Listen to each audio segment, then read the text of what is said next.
Hello all welcome back to victory exams academy. இந்த வீடியோவில் நம்ம பார்க்கக்கூடிய டாபிக் பார்த்தீங்கன்னா ஐஎன்எம்ல கவர் ஆகக்கூடிய ஒரு டாபிக் சமூக சமய சீர்திருத்த இயக்கங்கள். ஸோ யாரெல்லாம் சோஷியல் ரீஃபார்மர்ஸ்னு பார்க்க போகிறோம்.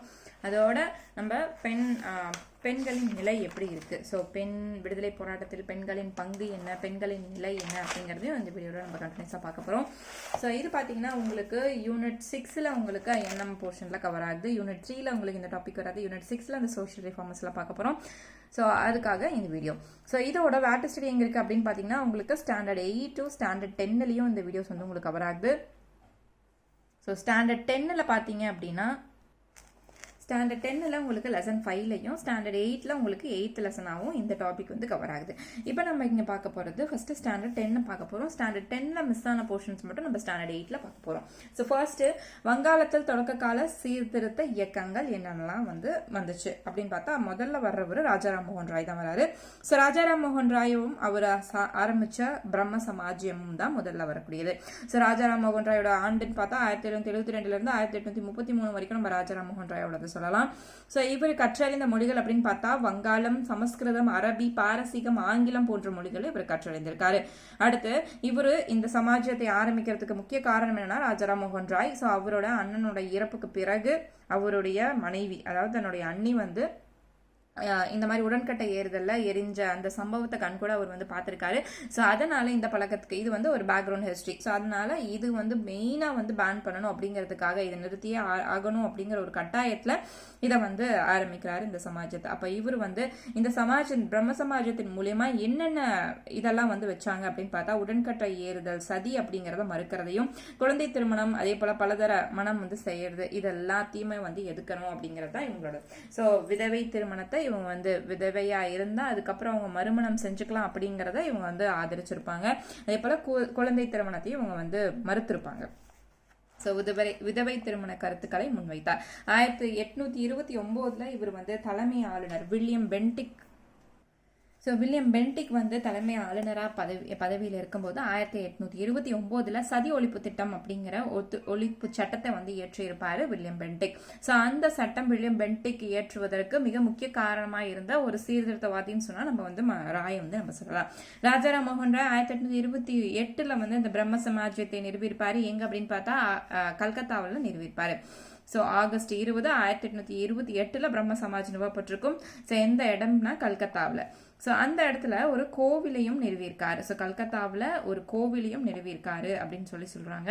ஸோ அந்த கோவிலை நிறுவி அந்த கோவிலில் எந்த சிலையும் அவர் வச்சிருக்க மாட்டாரு. ஏன்னு கேட்டால் எந்த மதத்தையும் இது வந்து சார்ந்த கோயில் கிடையாது. அப்போ அந்த உருவச்சிலை மட்டும் இருந்தால் அந்த மதத்துக்காரங்க மட்டும் தானே வருவாங்க. இந்த கோயில் வந்து சிலை கிடையாது.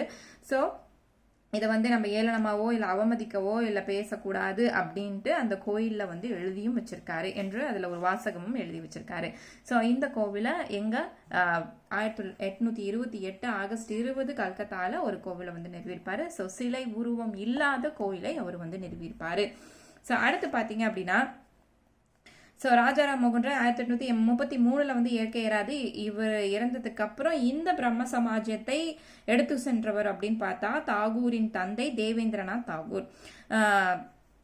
ஸோ இவர் இந்த சமாஜத்தை அடுத்தது வந்து ப்ரொசீட் பண்ணிட்டு இருந்திருப்பாரு. அடுத்தது ரெண்டாவது நம்ம பார்க்கக்கூடியது வந்து கேசப் சந்திர சென். ஸோ இந்த கேசப் சந்திர சென் இவரும் வந்து என்ன பண்ணியிருப்பார் அப்படின்னா ஃபர்ஸ்ட் ஆரம்ப காலகட்டத்தில் 1857 இவர் பிரம்ம சமாஜத்தில் இணைந்து அதன் கருத்துக்கள் பிடிச்சு போய் பிரம்ம சமாஜத்தை இவர் வந்து அதுலேயே ஃபாலோ பண்ணிட்டு வந்துட்டு இருந்திருப்பாரு. அடுத்தது ஏதோ ஒரு மனக்கசப்பின் காரணமாக 1866 இந்த பிரம்ம சமாஜத்துல இருந்து அவர் விலகிட்டாரு. கேசவ் சந்திரசன் விலகி இவர் தனியா ஒரு சமாஜத்தை உருவாக்குறாரு. ஸோ அதன் பெயர் வந்து இந்திய பிரம்ம சமாஜ். ஸோ அந்த பிரம்ம சமாஜ்ல முன்னாடி வந்து இந்தியா அப்படிங்கறத சேர்த்துக்கிறாரு. ஸோ இந்திய பிரம்ம சமாஜத்தை வந்து உருவாக்குறாரு. ஸோ இந்த சமாஜை இவர் கேசவ் சந்திரசன் வழிநடத்தி கொண்டு செல்றாரு. ஸோ இது வந்து கேசவ் 14வது மகளை இது வந்து யாருக்கு அப்படின்னு பாத்தீங்கன்னா இந்த கேசப் சந்திரசன் வந்து தன்னுடைய குழந்தை திருமணத்தை இவர் வந்து பண்ணி வச்சிருப்பார். தன்னுடைய மகளுக்கே இவர் வந்து இந்திய இளவரசனை வந்து மேரேஜ் பண்ணியிருக்கிறதுக்காக இவர்கிட்ட வந்து நிறைய அந்த கண்டனம் வந்து இவருக்கு அகைன்ஸ்டான பேச்சுக்கள், கருத்துக்கள் எல்லாமே வந்திருக்கும். அதனால இவர் வந்து இந்த பிரம்ம சமாஜமோட கருத்தே அதுதான். அதுல இருந்து மாறுபட்ட கருத்தா இருந்தாலுமே, அதாவது இந்திய பிரம்ம சமாஜ் இந்த கேசவ் சந்திரசன் புதுசா உருவாக்கி இருந்தாலும் அதன் கூடிய கருத்துக்கள் என்னன்னா குழந்தை திருமணத்தை எதிர்க்கிறது. அப்ப இவரே வந்து ஒரு குழந்தை திருமணத்தை பண்ணி வைக்கும் போது தன் குழந்தைக்கே அப்படிங்கும்போது நிறைய எதிர்ப்புகள் கண்டனங்கள்லாம் வந்து ஸோ இந்த சமாஜத்துல இருந்து அவர் விலகவும் செய்யறாரு. ஸோ இந்திய பிரம்ம சமாஜே நம்மளுக்கு வேண்டாம் அப்படின்னு சொல்லி இவர் தனியா சாதாரண சமாஜ் அப்படிங்கிற ஒரு அமைப்பை அவர் நிறுவுறாரு. சாதாரண சமாஜ். ஸோ இது எதுக்காக இந்த மாற்றங்கள் அப்படின்னு பார்த்தா பிரம்ம சமாஜம். ஸோ ஃபர்ஸ்ட் அவர் பிரம்ம சமாஜத்தில் இருந்தாரு. அதனுடைய சில அந்த கருத்துக்களை வந்து இவரே வச்சுக்கிட்டு பிரம்ம சமாஜத்துல என்னென்ன கருத்துக்கள் இருக்கு, எதை ஃபாலோ பண்றாங்களோ அதோட ரூல்ஸ் என்ன ரெகுலேஷன்ஸ் என்னவோ அதே தான் இந்த இந்திய பிரம்ம சமாஜ்லயும் இவர் ஃபாலோ பண்ணாரு. பட் இதோட லீடரா இவர் இருந்தார். ஆனா இந்த கருத்துக்கள் இருக்கும் போதே இந்த இந்த உடன்கட்டை ஏறுதலை நம்ம மறுக்கணும், குழந்தை திருமணத்தை மறுக்கணும் அப்படிங்கிற ஒரு கட்டாயத்துல இருக்கும் போது இவர் இந்த விஷயத்த செஞ்சனால இந்த சமாஜ் நம்மளுக்கு இது ஒத்து வராது. நிறைய கண்டனம் வந்து வந்திருக்கு, எதிர்ப்பும் வந்திருக்கு. அப்படிங்கிறனால இதுல இருந்து விலகி புதுசா சாதாரண சமாஜ்னு ஒரு புதிய சமாஜ திட்டத்தை உருவாக்கி அதுல இவருக்கு ஏத்த மாதிரி லீவியேஷன்ஸ் இவர் வந்து லைட் பண்ணிட்டாரு. அடுத்ததா பார்க்கக்கூடியது ஈஸ்வர் சந்திர விஜயசாகர். இவருடைய காலகட்டம் 1820 இருந்து 1891 வரைக்கும். சோ இவர் பாத்தீங்க அப்படின்னா குழந்தை பருவத்திலேயே வந்து விதவியாகக்கூடிய அந்த சிறுமிகளுக்காக தன்னுடைய வாழ்க்கையை அர்ப்பணித்தவர். ஸோ இந்த மாதிரி அப்போ குழந்தை திருமணத்தை வந்து எதுக்கு பண்றீங்க? ஸோ அப்போ இந்த வயசுலயே அவங்க வந்து ஒரு விதவை ஆகுறாங்க அப்படின்னா அந்த சிறுமிகளுக்கு என்ன பாதுகாப்பு, அவங்களோட வாழ்க்கை எப்படி இருக்கும்?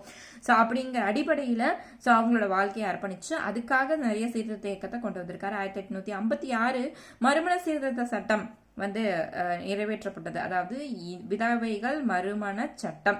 அப்ப திருப்பி வந்து அவங்க மேரேஜ் பண்ணிக்கலாம் அப்படிங்கிற ஒரு சட்டம் இயற்றப்பட்டதுக்கு இவங்க இந்த ராஜாராம் மோகன்ராயா இருக்கட்டும், கேசவ சந்திர சென்னா இருக்கட்டும், ஈஸ்வர் சந்திர விஜயசாகர் இந்த மாதிரி சீர்திருத்தவாதிகளின் பங்கு இந்த மாதிரியான சட்டங்கள் இயற்றுறதுல ரொம்ப பெரும் பங்கு இருக்கு.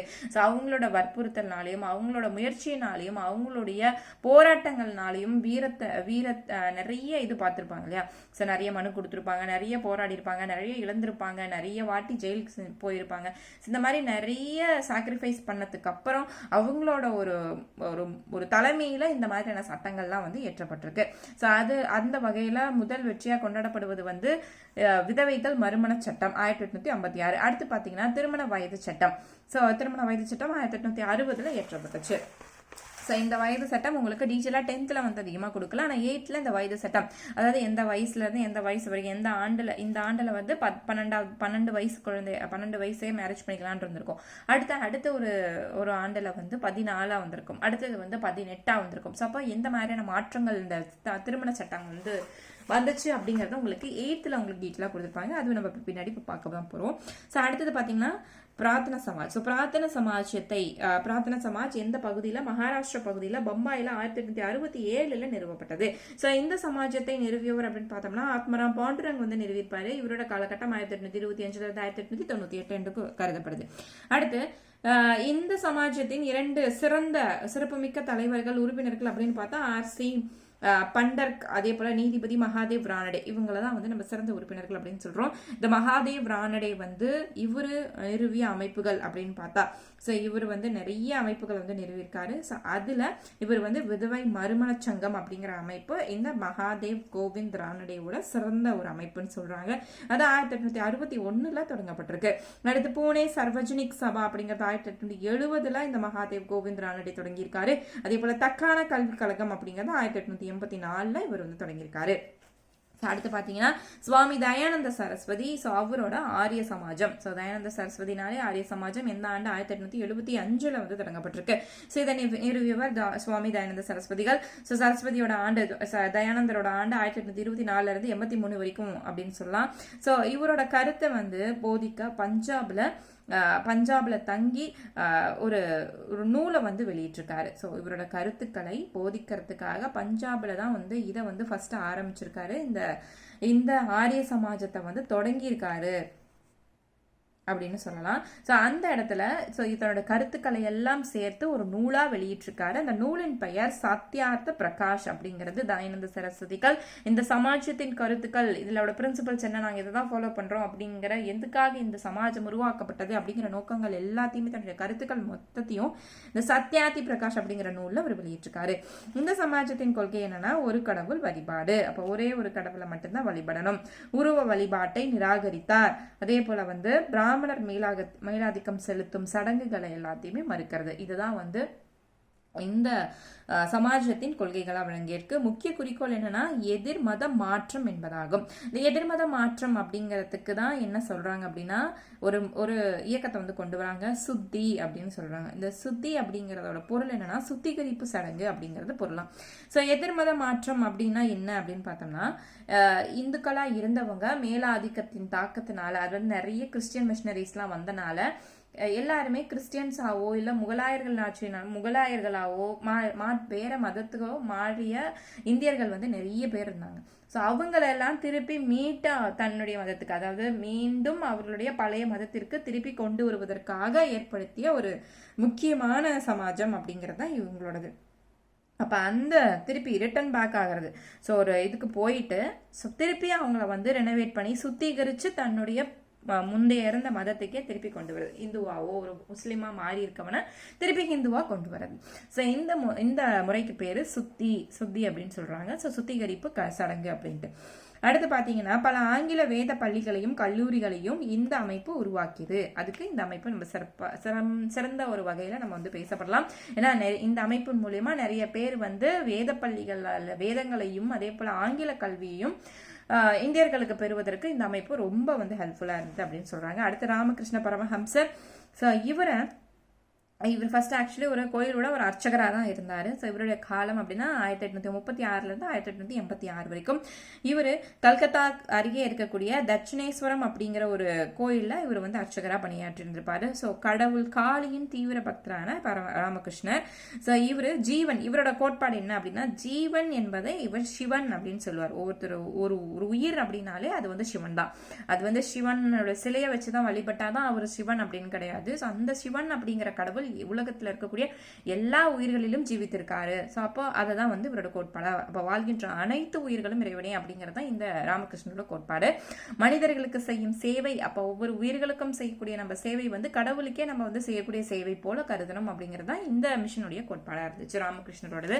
ஸோ ராமகிருஷ்ணரை ஃபாலோ பண்ணி வந்த சீடர்கள்ல மிக முக்கியமானவர் விவேகானந்தர். ஸோ விவேகானந்தர் தன்னுடைய குருவின் பெயரிலேயே ஒரு மிஷனையும் ஆரம்பிக்கிறார். ராமகிருஷ்ண மிஷன் அப்படிங்கிறது ஆரம்பிக்கப்படுது. ஸோ விவேகானந்தர் 1863 1902 வரைக்கும் இவரை கல்வியறிவு, மருத்துவ உதவி, இயற்கை சீற்றங்கள், இதால பாதிக்கப்பட்ட மக்களுக்கு தேவையான என்னென்ன ஸ்பெஷல் நீட்ஸ் எல்லாம் என்னென்ன இருக்கோ ஸோ அதெல்லாம் பூர்த்தி செய்யறதுக்காக இந்த மிஷன் வந்து ஆரம்பிக்கப்பட்டது. ஸோ இப்போ நிவாரண பணிகள் எல்லாமே மேற்கொள்றதுக்காக இந்த சங்கமோ இல்லை இந்த கட்டளையோ ஆரம்பிக்கப்பட்டது அப்படின்னு சொல்றாங்க. ஸோ இந்த மாதிரியான பொதுப்பணிகளை இவங்க வந்து மேற்கொண்டுட்டு வந்திருக்காங்க. அடுத்து இவருடைய இயற்பெயர், விவேகானந்தரின் இயற்பெயர் நரேந்திரநாத் தத்தா. ஸோ இவரின் கோட்பாடு அப்படின்னு பார்த்தா மனித குலத்திற்கு தொண்டு செய்தல் அப்படிங்கிற தன்னுடைய டீச்சரோட, அதாவது ராமகிருஷ்ணரோட கருத்துல இருந்து கொஞ்சம் வேறுபட்டு மனித குலத்திற்கு தொண்டு செய்தல். அவர் வந்து ஒவ்வொரு உயிரிலுமே சிவன் சொன்னாரு, ஒவ்வொரு உயிரையுமே நம்ம வந்து துன்புறுத்தக்கூடாது அப்படிங்கிற மாதிரியான பிரின்சிபல்ஸ் அவர் ஃபாலோ பண்ணியிருந்தாரு. ஸோ இவருடைய கோட்பாடு அப்படின்னு பார்த்தா மனித குலத்திற்கு தொண்டு செய்தல். அடுத்து 1893 சிகாகோ உலக தேசிய மாநாட்டில் இந்து சமய பக்தி மார்க்க தத்துவத்தை சொற்பொழிவாற்றினார் விவேகானந்தர். கல்வி பயின்ற வங்காள இளைஞர்களிடையே அரசியல் நாட்டத்தை ஏற்படுத்தினார். ஸோ அப்போ கிட்டத்தட்ட இவரோட குறிக்கோள் வந்து யாரை சேர்க்கறதுல இருந்துச்சுன்னா எஜுகேட்டடான இருக்கக்கூடிய யங்ஸ்டர்ஸை வந்து நம்ம வந்து ஃபர்ஸ்ட் கவரணும். அப்ப நம்மளோட சங்கத்துல, அதாவது இந்த மிஷன்ல வந்து நம்ம யார் அதிகமா சேர்த்துக்கணும் அப்படின்னா கல்வி பயின்ற இளைஞர்களை வந்து நம்ம பின்னாடி வச்சுக்கிட்டா நம்மளுக்கு ஒரு பலமா இருக்கும் அப்படின்னு சொல்லி அவங்கள போக்கஸ் பண்ணி அவங்கள வந்து கொண்டு வரதுல இவரோட கான்சென்ட்ரேஷன் இருந்துச்சு. அடுத்து பார்த்தோம்னா பிரம்மஞான சபையை நிறுவியவர்கள் மேடம் பிளாவட்ஸ்கே, அதே போல வந்து HS ஆல்காட் அப்படிங்கிறவங்க, கர்னல் HS ஆல்காட், இவங்க 2 பேரும் தான் நிறுவியிருக்காங்க.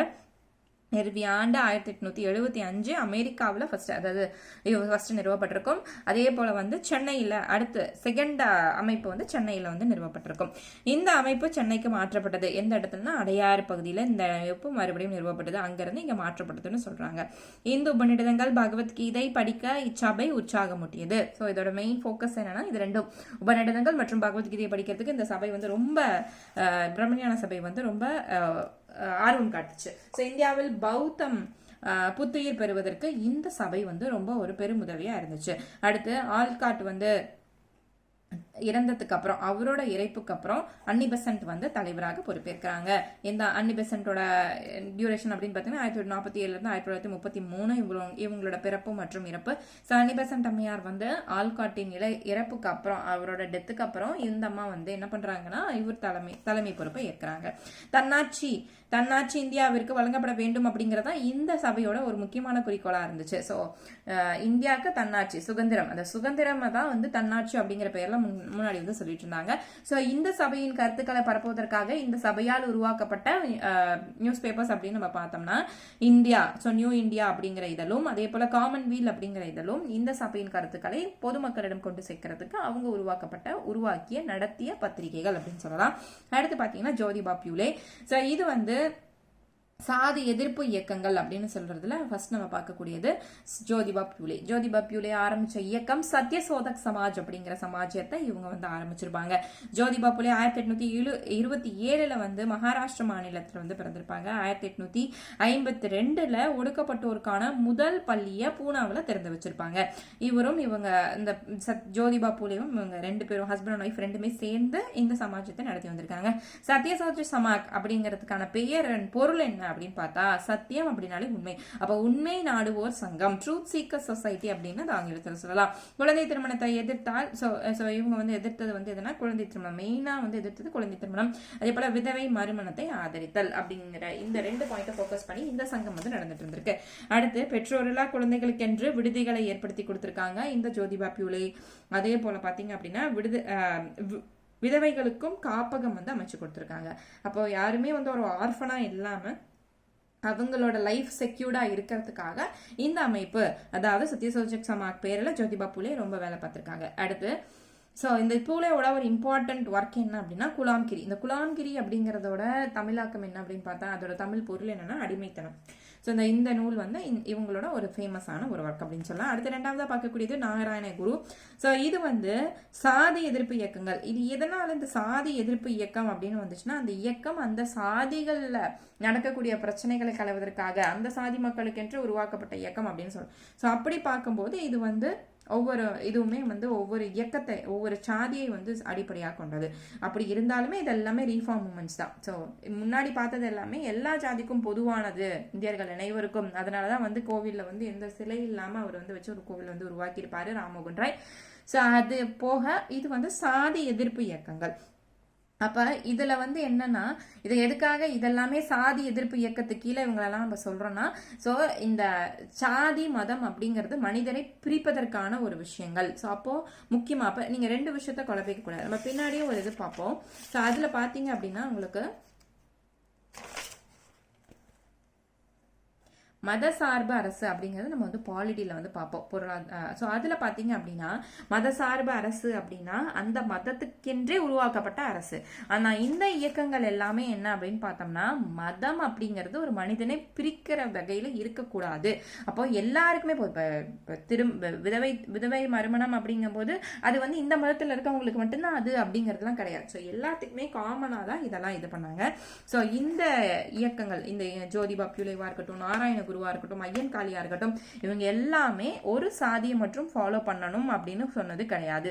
இது ஒரு முக்கியமான பாயிண்ட், நோட் பண்ணிக்கோங்க. சோசியல் ரிஃபார்மர்ஸ் எல்லாமே, இந்த சீர்திருத்தவாதிகள் எல்லாமே இதை வந்து முக்கிய புள்ளியா தான் சாதி அடிப்படையில் இருக்கக்கூடிய சடங்கோ சீர்திருத்தங்களோ அந்த சம்பிரதாயங்களோ அது எதுவுமே ஃபாலோ பண்ணக்கூடாது அப்படிங்கறதுல தான் இவங்க எல்லாருமே ஃபோக்கஸ் இருந்துச்சு. அப்போ ஒரு சாதியை மட்டும் வச்சு இவங்க வந்தது கிடையாது.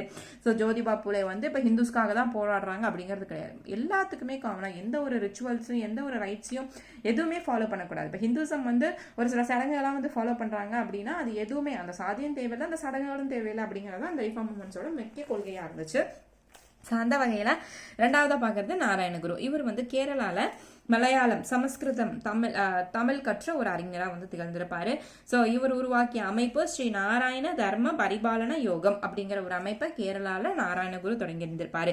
இப்போ ஒவ்வொரு இதுக்குமே ஒவ்வொருத்தர் வந்து ஒவ்வொரு இதை தொடங்குறாங்கன்னா எல்லாத்துக்குமே வந்து அவங்க எதுக்காக இந்த அமைப்பு தொடங்கப்பட்டுச்சுன்னா எல்லாமே இதே காமன் தான். வந்து விதவை திருமணமா இருக்கும், அதே போல சதி எதிர்ப்பு போறோம். சதி வந்து நம்மளுக்கு ராம்மோகன் ராயோட அது முடிஞ்சிடும். ஏன்னா அந்த சட்டம் இயற்றப்பட்டதுக்கு அப்புறம் அது அமைப்பு வந்து குறைஞ்சிருக்கும். அந்த பயன்பாடு குறைஞ்சிருக்கும். அதுல யாரோட உடன்கட்டை ஏறுறது அந்த மாதிரி பிரச்சனை இருந்திருக்காரு. அதுக்கு மேற்பட்ட அவங்களுக்கு இருக்கக்கூடியது வந்து குழந்தை விதவை திருமணம், அதே போல வந்து இந்த பெண் அடிமை, இந்த மாதிரியான ஒரு வேலைகள், இந்த விஷயத்துக்காக இந்த இதெல்லாம் வந்து ஆரம்பிச்சிருப்பாங்க. ஸோ அருவிபுரம் அப்படிங்கிற ஊர்ல கோவிலை வந்து இவரும் நாராயணகுரு வந்து கட்டியிருப்பாரு. குமரன் ஆசான். ஸோ எதுக்காக அப்ப இந்த கோயில் அப்படின்னு பார்த்தா, அந்த மதத்துக்காரங்க மட்டும் அந்த கோயிலுக்கு வரணும் அப்படிங்கிறது கிடையாது. எல்லா மதத்துக்காரங்களும் பொதுவான ஒரு விஷயமா நினைச்சு அது அந்த இடத்துக்கு வரணும் அப்படிங்கிற அடிப்படையில் அந்த கோயில் வந்து கட்டப்பட்டிருக்கும். குமரன் ஆசான், டாக்டர் பாபுல் அப்படிங்கிற இவங்க 2 பேருமே சிந்தனையாளர்கள் மற்றும் எழுத்தாளர்கள். ஸோ இவருடைய கருத்துக்களால் இந்த சமாஜம், இந்த யோகம் வந்து ஒரு பெரும் தூண்டுதல் பெற்றது, ஒரு ரொம்ப ஹெல்ப்ஃபுல்லாக இருந்தவங்க இவங்க 2 பேர் அப்படின்னு சொல்கிறாங்க. அடுத்து ஐயன்காளி. ஸோ ஐயன்காளியோட பிறப்பு திருவனந்தபுரம். ஸோ திருவாதங்கூர் அரசர் வந்து இவருடைய காலத்தில் வந்து ஆண்டு வந்திருக்காரு. ஸோ எந்த ஆண்டு? 1863. ஸோ இது பார்த்தீங்க அப்படின்னா பொது இடங்களுக்கு செல்லுதல், பள்ளியில் கல்வி கற்க இடம் பெறுதல், அடிப்படை உரிமைகளை போராடினார். ஸோ என்னென்ன பேசிக்கான நீட்ஸோ அதுக்காக போராடினார் ஐயன்காளி. இப்போ ஒரு சில ஜாதிகள் மட்டும்தான் பொது இடங்களுக்கு போகணும், கோயிலுக்குள்ள நுழையணும், பள்ளிகளிலுமே வந்து உணவு கொடுக்கக்கூடிய இடத்துலையோ படிக்கக்கூடிய பாடசாலை இடத்துலையோ வந்து மேல் ஜாதி மக்கள் மேலே உட்காரணும், கீழ்த்தட்டு மக்கள் கீழே தான் இருக்கணும். ஸோ இந்த மாதிரியான பாகுபாடு உணவளித்தல்லையுமே அந்த மாதிரி பாகுபாடு இருக்கிறது எல்லாத்தையுமே இவர் கருதி இவர் வந்து பேசிக்கான நீட்ஸ்க்காக இவர் ஒரு அமைப்பை வந்து உருவாக்குறாரு. ஸோ அந்த சங்கம் என்ன அப்படின்னு பார்த்தா 1907 சாது ஜன பரிபாலன சங்கம் அப்படிங்கிற ஒரு அமைப்பை வந்து உருவாக்குறாரு. ஸோ இவர் வந்து சாதி எதிர்ப்பு இயக்கத்தின் தலைவராகவும் பொறுப்பில் இருந்திருக்காரு. நாராயணகுருவால் ஊக்கம் பெற்று ஐயன்காளி. ஸோ அப்போ இவருக்கு வந்து அந்த ஐயன்காளிக்கு வந்து ஒரு ஊக்கமாக இருந்தது. யாரை பார்த்து ஃபாலோ பண்ணி இவர் வந்து வந்திருக்காரு, ஒரு இன்ஸ்பிரேஷன் இருக்கும் இல்லையா, அசாத்மத்தா நாராயணகுரு அப்படின்னு சொல்கிறாங்க. ஸோ அவரை பார்த்து அவரோட வழியில் ஃபாலோ பண்ணி அவர் கொஞ்சம் அவரை பார்த்து இன்ஸ்பயர் இப்பெல்லாம் நம்ம இருக்கணும், இப்போட கருத்துக்கள்லாம் இப்படி நம்ம எடுத்துக்கணும் அப்படின்னு தெரிஞ்சு ஒரு உணர்ந்து ஸோ அவர் ஒரு ரோல் மாடலாக எடுத்துக்கிட்டு ஐயன்காளி ஒரு இன்ஸ்பயர்ட் ஆயிருக்காரு. ஸோ அதன் காரணமாக சாதுஜன பரிபாலன சங்கத்தை வந்து இவர் தொடங்கியிருக்காரு. இது association for the protection of poor அப்படிங்கிற பெயரில் நடந்து கொண்டு வந்துட்டு இருக்கு. அடுத்து பார்த்தீங்கன்னா இஸ்லாமிய சீர்திருத்தங்கள். ஸோ 1857க்கு அப்புறம், அதாவது புரட்சி நம்மளுக்கு தெரியும், கிரேட் ரிவல்ட், பெரும் புரட்சி நடந்த காலம் 1857 அப்படின்னு தெரியும். 1857க்கு அப்புறம் மேற்கத்திய பண்பாட்டை சேர்ந்த மக்களுக்கு ஒரு சின்ன சந்தேகம் என்ன அப்படின்னா, ஒரு சிறிய பிரிவினர் வந்து மேற்கத்திய கல்வி பயில முன் வந்தனர். ஸோ என்ன சந்தேகம் அப்படின்னு பார்த்தோம்னா, ஸோ ஒரு முஸ்லீம் பிரிவுகளாக இருக்கட்டும் இல்லை மக்களாக இருக்கட்டும், மேற்கிந்திய கல்வி நம்ம படிக்கும்போது நம் நாட்டின் தன்னாட்சி வந்து எப்படி இருக்க போகுது, ஸோ அனைத்து பிரிவினர்களுக்கும் இது வந்து சமமாக தான் இருக்குமா, ஸோ எல்லாருக்குமே இது காமனாக கிடைக்குமா அப்படிங்கிற ஒரு சின்ன அச்சுறுத்தல்னால ஒரு சிறிய சமூகம் வந்து உருவாச்சு. ஸோ அப்போ பார்த்தீங்கன்னா இந்த ரிவால்ட்டுக்கு அப்புறம் நிறைய கல்வி கற்கிறதுக்கு ஆர்வம் வந்து மக்கள் வந்து அதிகமாக கல்வி பயில ஆரம்பிச்சாங்க. ஸோ அப்போது சையத் அகமத் கான் வராரு. சையத் அகமத் கான் வந்து டெல்லி உயிர்குடியில் பிறந்தவர். ஸோ அவர் ஒரு பேசிக்லி எஜுகேட்டட் கிளாஸில் தான் பிறந்திருக்காரு. கல்வி அறிவின்மையே பெருந்தீங்கு. ஸோ கல்வி இல்லாத ஒரு காரணத்தினால தான் இன்றைக்கி நம்ம அடிமைப்பட்டு இருக்கோம் அப்படிங்கிறது ஒரு பெருந்தீங்கான விஷயம், அதை வந்து எல்லாரும் புரிஞ்சுக்கணும் அப்படிங்கிறதுக்காக அந்த விஷயத்த மக்களிடம் சொல்லி நிறைய பேரை வந்து கல்வி அறிவு பெறுவதற்கு இவர் உதவி புரிஞ்சிருக்காரு. அது மட்டும் இல்லாமல் அறிவியல் கழகம் ஒன்றை நிறுவினார். அந்த கழகத்தில் ஆங்கில அறிவியல் நூல்களை வந்து உருது மொழியில் மொழிபெயர்த்தலும் இவர் செஞ்சிருக்காரு. அடுத்து முஸ்லிம்களுக்கு என்று ஆங்கில கல்வி, முஸ்லிம்கள்கிட்ட பர்டிகுலராக முஸ்லிம்கிட்ட வந்து ஆங்கில கல்வி நீங்கள் வந்து படிச்சே தான் ஆகணும் அப்படிங்கிறத வற்புறுத்தலாகவும் இவர் வந்து சொல்லியிருந்திருக்காரு. ஏன்னா அவன் தான் இப்போ வந்து நம்மளை ஆட்சி பண்ணுறான், அப்போ அவனை நம்ம இது பண்ணணும் அப்படின்னா அவனுடைய மொழி நம்மளுக்கு தெரிஞ்சிருக்கணும். ஸோ அப்போ வந்து நம்மளுக்கு அந்த ஆங்கில கல்வியும் ஆங்கில அறிவு நம்மளுக்கு தேவை, ஆங்கில கல்வி நம்மளுக்கு தேவை அப்படிங்கிறத வற்புறுத்தினார். அடுத்து பார்த்தீங்கன்னா அலிகர் இயக்கம். ஸோ இந்த அலிகர் இயக்கத்தை தோற்றுவித்தது சர் சையத் அகமது கான் 1875 தோற்றுவித்திருப்பாரு. ஸோ இந்திய முஸ்லீம் வரலாற்றில் இது ஒரு மைல்கல், முக்கியமான ஒரு மைல் ஸ்டோன்னு சொல்கிறாங்க. எதனால் அப்படின்னா இந்த அலிகர் இயக்கம் வந்து ஒரு முக்கியமான மைல்கல் அப்படின்னு சொல்கிறாங்க. இது தோற்றுவித்த இடம் அப்படின்னு பார்த்தா அலிகர் நகரில் அலிகர் முகமதிய ஆங்கிலோ ஓரியண்டல் கல்லூரியை வந்து தொடங்கி இருந்திருப்பாரு. ஸோ அலிகர் இயக்கம் அப்படிங்கிறது எதை மெய்ய புள்ளியாக வச்சு அப்படின்னு பார்த்தோம்னா, இந்த இயக்கம், அதாவது இப்போ நம்ம கடைசியில் பார்த்தோம் இல்லையா, ஸோ முஸ்லிம்ஸ் வந்து அவங்களுக்கு எஜுகேஷன் கொடுக்கணும், ஸ்பெசிஃபிக்காக அவங்களுக்கு வந்து மேற்கத்திய எஜுகேஷன் அவங்களுக்கு கிடைச்சா ஆகணும், ஆங்கில கல்வி பயிலணும். அதுக்கு வந்து ஸோ ஆரம்பித்த கல்லூரிகள்னு பார்த்தா ஃபஸ்ட்டு வந்து இதுதான். So Aligarh Mohammedan Anglo oriental college அப்படிங்கிற ஒரு காலேஜை வந்து அலிகர் வந்து தோற்றுவித்திருப்பாரு. ஸோ அப்போ அந்த அலிகர் இயக்கத்தின் மையப்புள்ளியா அந்த காலேஜாக தான் இருந்துச்சு. அதுதான் வந்து அவங்களோட அமைப்புக்கான இடமாகவும் இருந்துச்சு 1975. இது வந்து இந்திய முஸ்லீம் வரலாற்று ஒரு புதிய மைல்கல் அப்படின்னு சொல்றாங்க. அடுத்து 1920 தரம் உயர்த்திய பல்கலைக்கழகமானது. ஸோ இது ஒரு காலேஜா ஒரு கல்லூரியா ஸ்டார்ட் பண்ணி 20களில் இதை ஒரு பல்கலைக்கழகமாக மாற்றிருக்காங்க. அடுத்து மூணாவது பார்க்க போகிறது வந்து தியோபத் இயக்கம். ஸோ இந்த தியோபத் இயக்கம் வந்து இதை வந்து என்னென்னு சொல்கிறாங்கன்னா மீட்பு இயக்கம் அப்படின்னு சொல்கிறாங்க. இதை ஆரம்பித்தவர் தொடங்கியவர் அப்படின்னு பார்த்தா முகமது குவாசிம் நானோதேவி, அதே போல் ரசித் அகமது கங்கோத்ரி அப்படின்னு 2 பேரால் இந்த இயக்கம் வந்து தொடங்கப்பட்டிருக்கு. எங்கே அப்படின்னு பார்த்தா உத்தரப்பிரதேசம் சஹரன்பூரில் வந்து இந்த இது தொடங்கப்பட்டிருக்கு. ஸோ இந்த உத்தரப்பிரதேசம் சஹரன்பூரில் இவங்க வந்து நிறைய ஸ்கூல்ஸ் அண்ட் காலேஜஸ் வந்து ஸ்டார்ட் பண்ணியிருக்காங்க. ஸோ ஒரு பள்ளியும் நிறுவியிருக்காங்க, ஒரு ஸ்கூலையும் தொடங்கியிருக்காங்க. உண்மையான இஸ்லாமிய மதம் அந்த பள்ளியில் வந்து கற்றுத்தரப்பட்டது அப்படின்னு சொல்கிறாங்க. இதோட பாடத்திட்டம் அப்படின்னு பார்த்தா ஆங்கிலம் மற்றும் மேலை நாட்டு பண்பாட்டை புறக்கணித்தல். ஸோ தியோபத் இயக்கத்தோடது வந்து ஆங்கிலம் மற்றும் மேலை நாட்டு பண்பாட்டை புறக்கணித்தல். அதுதான் வந்து அவங்களோட அது இல்லாத பாடத்திட்டம் வந்து அவங்களுக்கு அங்கே கொடுக்கப்பட்டுச்சு. இதோட நோக்கம் இஸ்லாமிய சமூகத்தின் ஒழுக்கம் அதே போல் மதத்தை வந்து வலுப்படுத்துறது.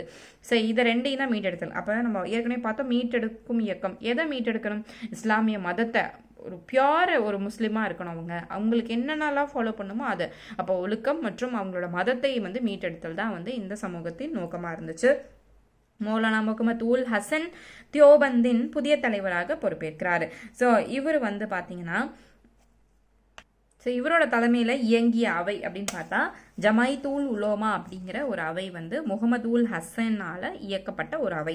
ஸோ இந்த ஜமைத்துல் உலோமா அப்படிங்கிறதுக்கான பொருள் இறையியலாளர்களின் அவை. ஸோ அப்போ பியோர் முஸ்லிம்ஸ் நம்ம சொன்னோம். ஸோ அப்போ இறையியலாளர்களின் அவையா அந்த ஜமைத்துல் உலோமா வந்து முகமது உல் ஹசன் மொலானாவால் நடத்தப்பட்ட வருது. இவரோட கருத்து என்னன்னு பார்த்தா முஸ்லிம்களின் அரசியல் சமய உரிமைகளை பாதுகாத்தல். ஸோ இதுதான் வந்து இவங்களோட முக்கிய ஒரு அதாவது அந்த மதத்துக்குனே தனியாக உருவாக்கப்பட்ட ஒரு இயக்கம் அப்படின்னு சொல்லலாம். அடுத்து பார்ச் சீர்திருத்த இயக்கங்கள். ஸோ இது மிடில் 19th centuryல வந்து இது வந்து ஆரம்பிக்கப்பட்டுச்சு. ஸோ பம்பாயில் இது வந்து முதல்ல ஆரம்பித்த இடம் பார்த்தா பம்பாய். 1851 பதுன்ஜி நவ்ரோஜி அப்படிங்கிறவரால் இந்த இயக்கம் ஸ்டார்ட் பண்ணப்பட்டுச்சு, ஆரம்பிக்கப்பட்டுச்சு. இந்த இயக்கத்தோட தாரக மந்திரம் அப்படின்னு பார்த்தோம்னா ஸோ இது வந்து உண்மை விளம்பி அப்படிங்கிறது தமிழ் பொருள். ஸோ அந்த தாரக மந்திரம் ராஸ்ட் கோப்தார் அப்படிங்கிறது தான் இதோட தாரக மந்திரம். அப்படிங்கிறதுக்கான தமிழ் பொருள் என்னன்னா உண்மை விளம்பி. ஸோ இது வந்து எதோட தாரக மந்திரம்னா பர்துன்ஜி நவ்ரோஜி உருவாக்கப்பட்ட இந்த ரஹ்பாய் மஜ்தா யாஸ்னன் அப்படிங்கிற ஒரு சபா வந்து இந்த சபாவோட தாரக மந்திரம் ராஸ்ட் கோப்தார் அப்படின்னா உண்மையை விளம்பி. அடுத்து ஸோ இந்த இயக்கத்தோட முக்கியமான ஒரு கோரிக்கை அப்படின்னா குழந்தை திருமணத்தை எதிர்க்கிறது. ஸோ அதுக்கு எதிரான சட்டங்கள் இயற்ற வேண்டும் அப்படிங்கிறது தான் இந்த முக்கியமான இந்த சபாவோட ஒரு கோரிக்கையாக இருந்துச்சு. இதோட முக்கியமான உறுப்பினர்கள்னு பார்த்தா ஃபெரோசா மேத்தா, அதே போல் தீன்சா வாச்சாலாம் வந்து இதோட முக்கியமான உறுப்பினர்கள். இவங்கெல்லாம் வந்து காங்கிரஸின் அதாவது ஆரம்ப கால காங்கிரஸின் முக்கிய தலைவர்களாக விளங்கியவர்கள் இவங்கெல்லாம். ஸோ அடுத்து வந்து பார்க்கக்கூடியது வந்து சீக்கிய சீர்திருத்த இயக்கங்கள். அதில் முக்கியமாக நம்ம பார்க்கக்கூடியது வந்து நிரங்காரி இயக்கம் மற்றும் நாம்தாரிகள். ஸோ பஞ்சாப்ல இந்த சீக்கிய சமூக சீர்திருத்தங்கள் வந்து அதிக அளவில் ஆரம்பமான காலகட்டத்தில் இந்த நிரங்காரி அமைப்பை வந்து நிறுவியிருக்காங்க. ஸோ இதோட நிறுவனர் அப்படின்னு பார்த்தா பாபா தயால்தாஸ். ஸோ இவர் வந்து இந்த உருவாக்குனதுக்கான முக்கியமான காரணம் என்னன்னு பார்த்தோம்னா சிலை வழிபாடு அதோடு தொடர்புடைய சடங்குகள் இது எல்லாத்தையுமே மறுக்கணும். ஒரு சிலையா அந்த சிலைக்கு என்னென்ன வழிபாடு, அப்போ அந்த மதமே வேண்டாம், அதை வந்து மறுக்கணும். அதே போல் குருநானக்கின் தலைமையை ஆதரித்த ஸோ அப்போ குருநானக் வந்து எதை ஃபாலோ பண்ணாரோ ஸோ அவரோட தலைமையை ஆதரித்து ஸோ அந்த இதெல்லாத்தையுமே அவர் வந்து இது பண்ண ஆரம்பிச்சாரு. ஸோ மது மற்றும் மாமிசம் இதெல்லாமே உண்பதை கைவிட வேண்டும் அப்படிங்கிறது இந்த நிரங்காரி அமைப்பின் ஒரு பெரிய வற்புறுத்தலாக இருந்துச்சு, பெரிய ஒரு பிரின்சிபலாகவே இருந்துச்சு. அடுத்து நாம்தாரி இயக்கம். இந்த ரெண்டுமே சீக்கியர்களுக்கான ஒரு இயக்கம் அப்படின்னு சொல்லலாம். இப்போ எப்படின்னா முஸ்லிம்களுக்கு பார்த்தோம் இல்லையா, அதே போல் சீக்கியர்களுக்கான இயக்கம் இன்னொரு இயக்கம் வந்து நாம்தாரி இயக்கம். ஸோ இதை தொடங்கியவர் பாபாராம் சிங் அப்படிங்கிறவர் தொடங்கப்பட்டிருக்காரு. சீக்கியர்களின் அடையாளங்களை வந்து அணிய வற்புறுத்தினார். ஸோ அவங்களோட கல்ச்சரை நம்ம போட்டுக்கணுமா, டர்பன் கட்டணுமா, இல்லை முண்டாசு போடணுமா, வாட் எவர் அவங்களுக்கு என்னென்ன அடையாளம் இப்படி இருந்தால் அவங்க வந்து ஒரு சீக்கியன்னு சொல்லுமோ அதெல்லாமே நீங்கள் ஃபாலோ பண்ணணும் அப்படின்னு சொல்லியிருப்பாரு. அதில் இந்த கிர்ஃபான் அப்படிங்கிறத வந்து அவங்க வச்சிருக்கணும். கிர்ஃபான் அப்படின்னா வால் அப்படிங்கிறது பொருள். ஸோ இந்த கிர்ஃபானுக்கு பதிலாக அவங்க அந்த இடத்துல ஒரு லத்தியை வந்து வச்சுக்கலாம். இப்போ நம்ம வந்து இந்த வால் இந்த இடுப்பு பெல்ட்ல சொருகி வச்சிருப்பாருங்க இல்லையா அந்த அரசர்கள், அந்த மாதிரி அவங்க வந்து இந்த வாலுக்கு பதிலாக அவங்க வந்து லத்தியை வந்து வச்சுக்கலாம். இது வந்து அவங்களோட அடையாளங்களாக இருக்கணும். ஸோ இந்த அடையாளங்கள்லாம் என்னென்ன போட்டு வைக்கணும்னா வைக்கணும். ஸோ இந்த மாதிரியான அடையாளங்களை எல்லாருமே அணிய வேண்டும். ஆண் மற்றும் பெண் இருவருமே சமம் அப்படிங்கிற ஒரு கருத்தை இந்த நாம்தாரி இயக்கம் வந்து கூறுச்சு. ஸோ அடுத்து விதவை மறுமணத்தை வந்து இந்த சபை வந்து ஆதரிச்சிருக்கும் இந்த இயக்கம்.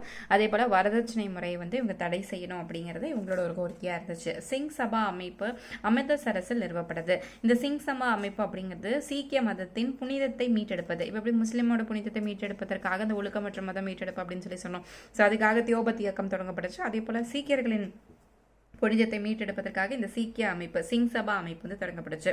ஸோ இவங்க கால்சா அப்படிங்கிற அந்த கல்லூரியெல்லாம் வந்து ஸ்டார்ட் பண்ணியிருப்பாங்க. அது சீக்கியர்களுக்கான கல்லூரி அப்படின்னு சொல்லி அகாலி இயக்கத்தின் முன்னோடியாக இருந்தது இந்த சிங் சபா அமைப்பு அப்படின்னு சொல்கிறாங்க. அகாலி இயக்கத்தின் முன்னோடி இந்த சிங் சபா அப்படின்னு சொல்லப்படுது. ஸோ அடுத்த வீடியோவில் நம்ம பார்த்தீங்கன்னா தமிழ்நாட்டில் இருக்கக்கூடிய சமூக சீர்திருத்தவாதிகள்லாம் யார், அதாவது நம்ம வந்து ராமலிங்க அடிகள், அதே போல் அயோத்திதாசர், ஸோ இவங்களோட கருத்துக்கள் என்ன, அடுத்து 8th ஸ்டாண்டர்டில் கவர் ஆகக்கூடிய இதிலேருந்து விட்டு போன என்னென்ன டாபிக்ஸ் எல்லாம் 8th ஸ்டாண்டர்டில் நம்ம பார்க்குறோம் அப்படிங்கிறதும், அதே போல் நம்ம வந்து பெண்களின் பங்கு என்ன, விடுதலை போராட்டத்தில் பெண்களின் பங்கு அப்படிங்கிறதையும் நம்ம வந்து டீட்டெயிலாக நெக்ஸ்ட் வீடியோவில் பார்க்கலாம். இது பார்த்தீங்கன்னா உங்களுக்கு ஃபுல்லாக ஐஎன்எம்கான நோட்ஸ் வந்து ரெடியாக இருக்குது. ஸோ ஹேண்ட் ரிட்டன் நோட்ஸ் உங்களுக்கு ஸ்கூல் புக்ஸில், அதாவது உங்களுக்கு 11th இருக்கட்டும் இல்லை 12th இருக்கட்டும், ஸோ எங்கெங்கே அந்த டாபிக் வந்து உங்களுக்கு கவர் ஆகுதோ அது ஃபுல்லாகவே உங்களுக்கு கம்பைல் பண்ணி ஸோ இந்த ஹேண்ட் ரிட்டன் நோட்ஸ் வந்து ரெடி பண்ணியிருக்கோம். இந்த ஹேண்ட் ரிட்டன் நோட்ஸ் உங்களுக்கு பக்காவாக ரிவிஷன் பர்பஸ்க்கு யூஸ் ஆகும். ஸோ எக்ஸாம் முன்னாடி இருக்கக்கூடிய நாட்களில் வந்து நம்ம ஃபுல்லாக திருப்பி எல்லாத்தையுமே நம்ம புக்கு இந்த புக்கா அந்த புக்கான்னு சொல்லி ஃபுல்லாக ரிவிஷன் பண்ணுறதுக்கு நமக்கு டைம் கிடைக்காது. இதை எடுத்து வச்சோம்னாலே ஆர்டராக நம்மளுக்கு ஒவ்வொரு டேட்டாஸுமே உங்களுக்கு பிரிண்டடாக வந்து அதாவது ஹேண்ட் ரிட்டன்ல உங்களுக்கு வந்து இருக்கும். ஸோ எல்லா இம்பார்ட்டன்ட் டேட்டாஸுமே உங்களுக்கு வந்து இருக்கும். எல்லா ஐஎன்எம்ல இருக்கக்கூடிய டாபிக்ஸ் எல்லாமே கவர் ஆகும். இந்த நோட்ஸ் வேணும் அப்படின்னா உங்களுக்கு டிஸ்கிரிப்ஷன் பாக்ஸில் உங்களுக்கு காண்டாக்ட் நம்பர் இருக்கு. ஸோ அந்த நம்பருக்கு நீங்கள் வாட்ஸ்அப் பண்ணி மெசேஜ் பண்ணி நீங்கள் வந்து மீதி ரீசன் நீங்கள் கேட்கலாம். அதாவது என்ன ரேட்டு, என்ன ப்ரைஸ், வேற எந்தெந்த இதுக்கு அவைலபிளாக இருக்குது அப்படின்னு சொல்லி நீங்கள் உங்களோட டவுட்ஸையும் கேட்டுக்கலாம். ஸோ அதே போல் நீங்கள் ஜிஎஸ் பேட்ச்ல நீங்கள் ஜாயின் பண்ணிக்கலாம். ஸோ ஜிஎஸ் பேட்ச் ப்ளஸ் இந்த நோட்ஸ் எல்லாமே உங்களுக்கு இந்த டவுட்ஸ் எல்லாமே குவரிஸ் எல்லாமே நீங்கள் கேட்கறதுக்கு வாட்ஸ்அப் நம்பர் நீங்கள் காண்டாக்ட் பண்ணிக்கலாம். ஸோ இந்த வாட்ஸ்அப் நம்பரை நீங்கள் டெக்ஸ்ட் பண்ணி நீங்கள் காண்டாக்ட் பண்ணிக்கலாம். ஸோ நெக்ஸ்ட் வீடியோவில் உங்களுக்கு இந்த ஸ்டாண்டர்ட் 8ல் கவர் ஆகக்கூடிய சோஷியல் ரிஃபார்மர்ஸ்லாம் யார் யார் ஸோ அப்படிங்கிறத தெளிவாக பார்ப்போம்.